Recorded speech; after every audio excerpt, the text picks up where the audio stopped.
মেয়েদের সংসার ভাঙার পেছনে কিন্তু মেয়ের মাই দায়ী। মেয়ের মা যদি কুটনি হয় ওই মেয়ের সংসার টিকে না, টিকে না। কিন্তু আকমল সাহেব আমি দেখাম।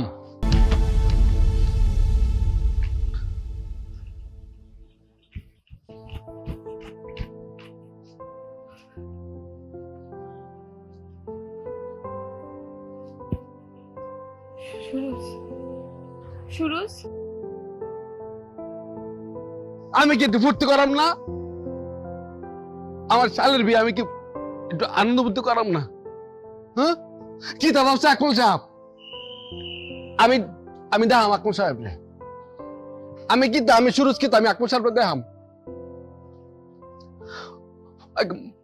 মানুষ এই তুমি ওনার মেয়ে না? হ্যাঁ কি তা বলছে তোমাকে? তুমি তুমি নাকি কাজের মেয়ে? তুমি তার মেয়ে, সে তো স্বীকারই করে না আমার জন্য। আমি গায়ে ভূত, আমি কৃষকের ছেলে। আচ্ছা আচ্ছা আচ্ছা হইছে, কোনো কিছু হয়েছে না। তুমি ঠিক আছো? আমি ঠিক আছি, তোমার আব্বা ঠিক নাই।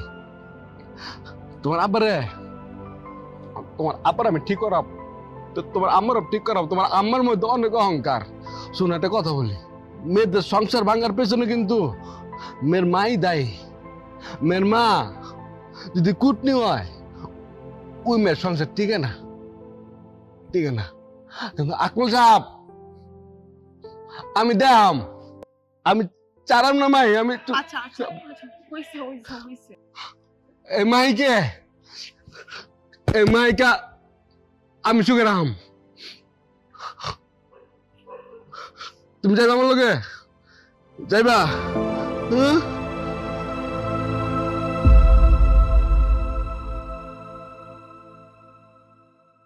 রাহি, হ্যাঁ বাবা। মা শোন, বস। বলো। মারে, তোর বিয়েটা আমি আবার অনেক কষ্টে ঠিক করলাম। একটা কথা মনে রাখবি, মায়ের নাম আর উচ্চারণ করবি না। মাই যেদিন ওই স্টুপিড সুরজকে ছেড়ে সারা জীবনের জন্য আমার বাসায় চলে আসবে, সেদিন বোনের জন্য মমতা দেখবে, এর আগে না। এর আগে তো প্রশ্নই আসে না। আপু যে কি দেখে এই আবর্জনাটাকে বিয়ে করছে আমি তো সেটাই বুঝতে পারতেছি না।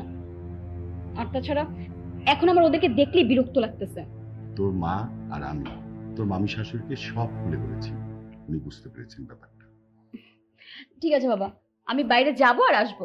তাড়াতাড়ি আসিস। আচ্ছা। যা। এই রাই, ছাগলটা এখানে আসলো কিভাবে? দারোয়ান, এই দারোয়ান, চল তো দেখি দারোয়ান কোথায়? এই দারোয়ান, ছাগলটা এই ছাক ছাক।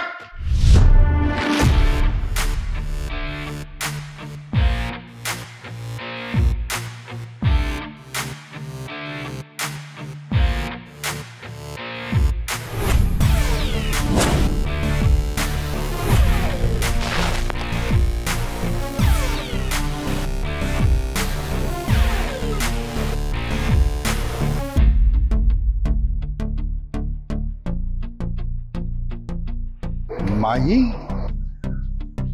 তোরা এই গাড়ি?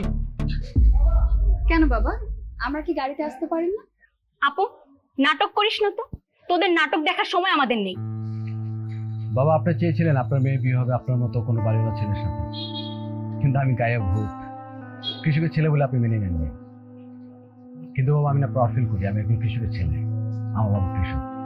হ্যাঁ বাবা, সুরজ আর আমি একই ইউনিভার্সিটি থেকে এমবিএ পাশ করি। কি বলিস? জি। আর সুরজ অনেক ভালো রেজাল্টও করে, অনেক ভালো একটা চাকরিও পায় ঢাকায়, কিন্তু সে চাকরিটা করেনি। সে সব সময় চাইতো নিজের মতো কিছু একটা করতে, তাই সে গ্রামে গিয়ে নিজে একটা উদ্যোগ নেয়, ফার্মিং করে, নিজের অনেকগুলো ফার্মও আছে এখন। সবকিছু মিলিয়ে আসলে আমরা এখন অনেক ভালো আছি বাবা।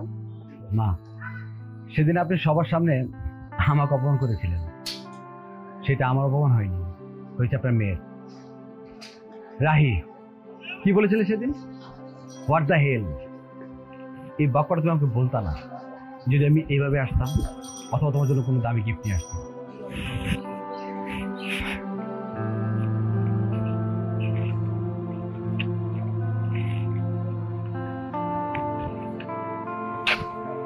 চলো এটা তোমার জন্য।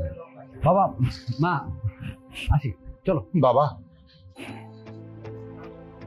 বাবা তুমি আমাকে স্মরণ দিও না, আর লজ্জা দিও না বাবা, আমি ভুল করেছি। বাবা প্লিজ। প্লিজ বাবা, আজকে আমাকে বলতে দাও। হ্যাঁ, আমি স্বীকার করছি যে আমি ভুল করেছি। আমার উচিত ছিল যে আমার মেয়ের বিয়ে হয়ে যাওয়ার পর অন্তত তোমাদের বাসায় গিয়ে একবার আমার মেয়েকে দেখে আসার, সেটা আমি করিনি। আসলে অহংকার আমাকে পিতার দায়িত্ব থেকে ভুলিয়ে দিয়েছিল। প্লিজ তুমি আমাকে ক্ষমা করে দাও বাবা, প্লিজ এভাবে বলবেন না। প্লিজ। বাবা আমাকেও ক্ষমা করে দাও, আমি অন্যায় করেছি তোমার সাথে। আপু, ভাইয়া, আমিও সরি। আমার বিয়েটা তোমরা ভেঙে যাও না, তাহলে আমার ভালো লাগবে। দুলা ভাই চলেন। যাও যাও যাও।